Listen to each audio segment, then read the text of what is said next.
Good evening.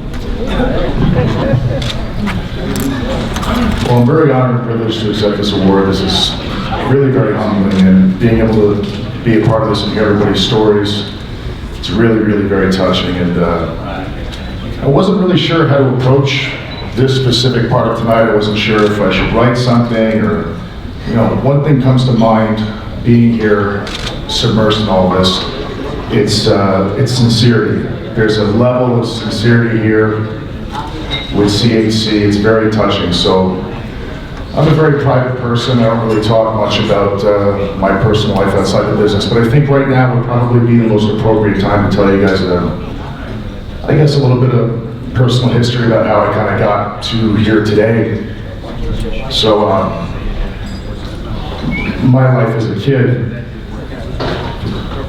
we usually end going to sleep in my own bed and then waking up around 6:30 a.m., 7 a.m. in a gymnasium or a boxing gym, and it would be the sounds of somebody hitting a heavy bag or somebody's head hitting the canvas, or collegiate wrestling, Public Enemy. That was a big thing in the 80s, early 90s. Welcome to the Terror Dome, all that stuff. My father was a wrestler and a boxer, and my grandfather was a boxer as well. Combat sports was just a part of our family culture. I grew up in it and around it. I wouldn't even know how to live without it. It's just a part of me. So participating in all of that kind of felt like a chore as a kid. I didn't understand the usefulness of how that created discipline in me and how I'd be able to use that later on in life. It felt like a chore. It was hard. It was really hard. And I would come home, and then I would get to watch wrestling. And it was kind of funny because, my family would let me watch wrestling, but it was kind of taken as like a big joke because here they are, these legitimate tough guys, doing the wrestling, doing the boxing, and then is everybody jumping around in gimmicks and such, but they allowed me to enjoy it, and I think they enjoyed it too. I grew up being very comfortable in conflict, and that's kind of what sports combat threw you into. It was teaching you how to manage conflict, teaching you how to manage yourself in conflict. So I just had this comfort zone with conflict, and I remember having conversations with my family periodically throughout my life saying I wanted to be a professional wrestler, and they just weren't really having it. So as I got older, I just kind of stayed in my comfort zone. I thought, I would participate in various competitions and tournaments and sports combat, and I finally decided that I wanted to move to Las Vegas. Moved here about 6 or 7 years ago. I wanted to fight pro, wanted to fight professionally. I found that I could hang with a lot of the guys that I was seeing competing on television, and I thought it would be a good move, but really in the back of my mind, even in practice as an adult, I'd do the practice and I'd come home and I'd watch pro wrestling. It was like I wasn't even watching the fights really that much. It was always back to pro wrestling. It was this passion. So when I moved here, when I got into the full swing of things, I was in the camps and I was going through the motions, getting ready to fight pro, and something was not clicking.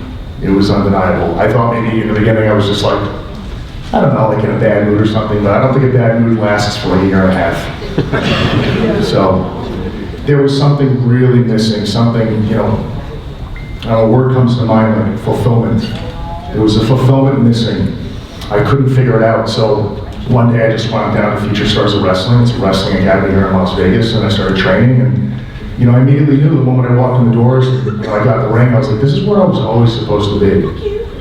Everything just began to click, and then when I started working in front of people, I finally figured it out. The middle ground between sports combat and pro wrestling was I was in love with the spectacle. I wasn't really so much in love with the violence. I wasn't really so much in love with the competitive nature. I didn't really care for all that. It wasn't coming from an egocentric place. I couldn't figure out what that was until I found pro wrestling, and I was always very concerned with committing my life and my earnings and the revenue I was going to generate in a profession to committing that to violence. I was very concerned about that, how that was going to change me, how I was going to think, and the person I was going to become. I've always been submersed in conflict since I was a kid, and I just hit a wall at some point in my life where I just had enough of it. And something really amazing happened in pro wrestling, and there's something more to it, there's something more powerful than the holes in the stories we're telling. I came to find when I started working in front of people, they started reaching out privately. You know, fans and people, and they were saying that the things that we were doing in the ring, the stories we were telling, the performances, it was helping them cope through things in their life.